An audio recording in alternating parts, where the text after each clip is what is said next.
Salam, sahabat motivasi iman yang dikasihi Kristus. Selamat pagi dan salam sejahtera. Sahabat ODB, pembacaan Alkitab hari ini terambil dari Daniel pasal yang ketiga ayat yang ke-13 sampai dengan ayat yang ke-18, lalu dilanjutkan dengan ayat yang ke-25 sampai dengan ayat yang ke-27.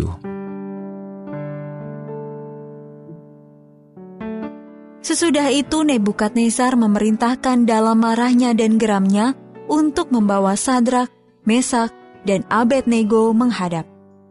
Setelah orang-orang itu dibawa menghadap raja, berkatalah Nebukadnezar kepada mereka, "Apakah benar, hai Sadrak, Mesak, dan Abednego, bahwa kamu tidak memuja dewaku dan tidak menyembah patung emas yang kudirikan itu?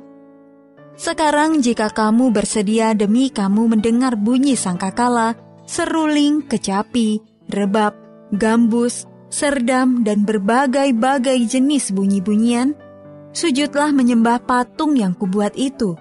Tetapi jika kamu tidak menyembah, kamu akan dicampakkan seketika itu juga ke dalam perapian yang menyala-nyala. Dan dewa manakah yang dapat melepaskan kamu dari dalam tanganku?"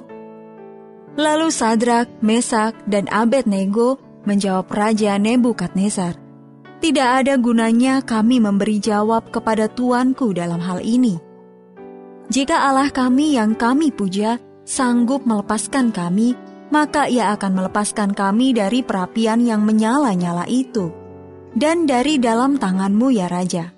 Tetapi seandainya tidak, hendaklah tuanku mengetahui ya Raja, bahwa kami tidak akan memuja dewa tuanku, dan tidak akan menyembah patung emas yang tuanku dirikan itu."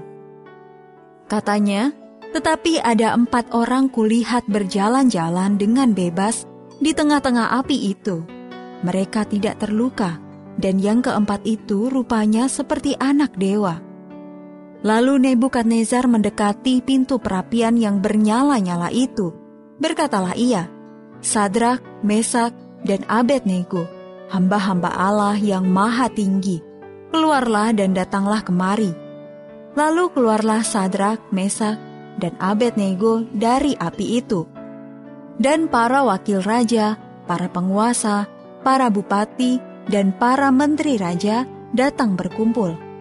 Mereka melihat bahwa tubuh orang-orang ini tidak mempan oleh api itu, bahwa rambut di kepala mereka tidak hangus, jubah mereka tidak berubah apa-apa, bahkan bau kebakaran pun tidak ada pada mereka.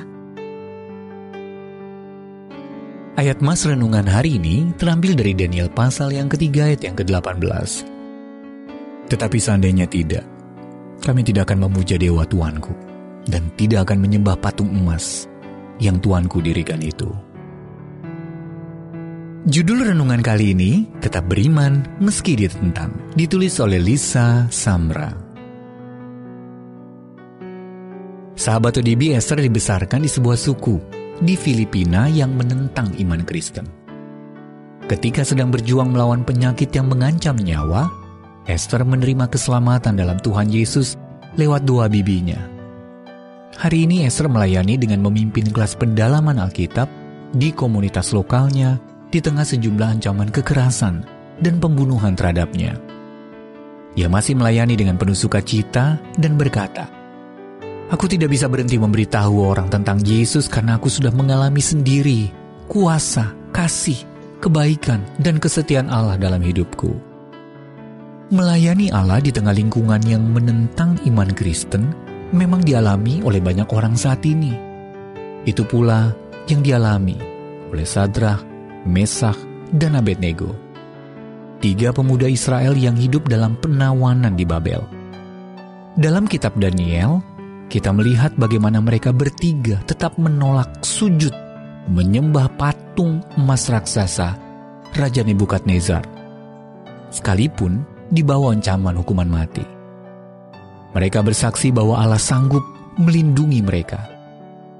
Tetapi mereka memilih untuk tetap melayani, seandainya Dia tidak menyelamatkan mereka. Daniel pasal yang ketiga 18. Ketika mereka dilemparkan ke dalam perapian, Allah benar-benar ikut menemani mereka dalam penderitaan mereka. Terkejutlah semua orang karena mereka selamat. Bahkan rambut di kepala mereka tidak hangus. Jika kita menghadapi penderitaan atau penganiayaan karena iman, contoh-contoh orang beriman dari zaman dahulu hingga sekarang mengingatkan kita bahwa Roh Allah senantiasa menyertai kita. Dia hadir untuk menguatkan dan menopang kita ketika kita memilih taat kepadanya. Bahkan, seandainya keadaan yang terjadi berbeda dari apa yang kita harapkan. Sahabat ODB, bagaimana Anda menunjukkan kesetiaan Anda mengikut Allah meskipun banyak mendapat pertentangan? Dan sebaliknya, bagaimana Allah menunjukkan dirinya tetap setia kepada Anda? Ya Allah, terima kasih karena Engkau begitu mengasihiku. Tolonglah aku agar tetap mengikut-Mu dengan penuh sukacita, sekalipun banyak yang menentangnya.